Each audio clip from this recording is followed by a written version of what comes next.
નમસ્તે મિત્રો, સ્વાગત છે તમારું આપની સૌની મનપસંદ ચેનલ મસ્તી સાથે મંત્રોમાં.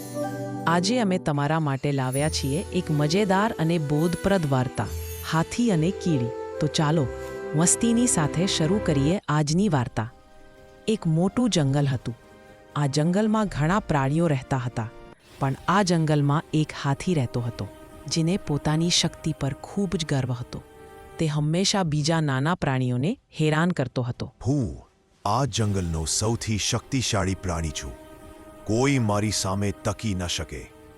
હા હા હા. એક દિવસ એક નાની કીડી પોતાના દરમાં ખોરાક લઈ જઈ રહી હતી.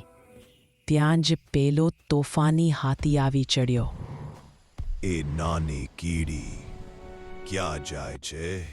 જો હું ઈચ્છું તો એક જ ફૂંકમાં તને અને તારા પરિવારને ઉડાવી દઉં. આતિભાઈ, અમે તો અમારું કામ કરીએ છીએ. મહેરબાની કરીને અમને જવા દો. પણ હાથી ક્યાં કોઈનું સાંભળે એમ હતો. તેણે પોતાની સૂંઢમાં પાણી ભર્યું અને બિચારી કીડીઓ પર છાંટી દીધું. બધી કીડીઓ ભીની થઈ ગઈ. આ હાથીને પોતાના બળનું બહુ અભિમાન છે. મારે તેને પાઠ ભણાવવો જ પડશે. બીજા દિવસે બપોરે જ્યારે હાથી આરામથી ઊંઘતો હતો, ત્યારે પેલી બહાદુર કીડી ત્યાં આવી. તેને ધીરે રહીને હાથીની સૂંઢમાં પ્રવેશ કર્યો. ઓ બાપરે, આ શું થયું? મારી સૂંઢમાં કોણ છે? બહુ દુખે છે. બચાવો, બચાવો. કીડીએ અંદર રહીને જોરથી બચકાન ભરવાનું ચાલુ રાખ્યું.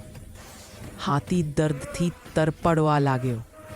તે આમ તેમ ભાગવા લાગ્યો, પણ તેને ક્યાંય ચેન પડતું નહોતું. પ્લીઝ, જે પણ હોય બહાર આવી જાઓ. હું હવે ક્યારે કોઈને હેરાન નહીં કરું. મને માફ કરી દો. જોયું હાથીભાઈ, કોઈને નાના કે નબળા ન સમજવા જોઈએ.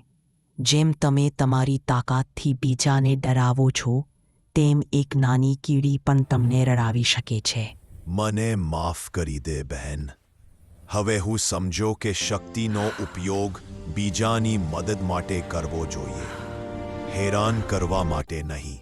તે દિવસથી હાથી સુધરી ગયો અને બધા પ્રાણીઓ સાથે પ્રેમથી રહેવા લાગ્યો. તો મિત્રો, આ હતી આજની વાર્તા. મજા આવીને? આ વાર્તા આપણે શીખવે છે કે ક્યારેય કોઈને નાના ન સમજવા અને અહંકાર ન કરવો. જો તમને આ વાર્તા ગમી હોય તો વિડીયોને લાઈક કરો, શેર કરો અને આપણી ચેનલ મસ્તી સાથે મંત્રોને સબસ્ક્રાઇબ કરવાનું ભૂલતા નહીં. ફરી મળીશું નવી વાર્તા અને મસ્તી સાથે. ત્યાં સુધી આવજો.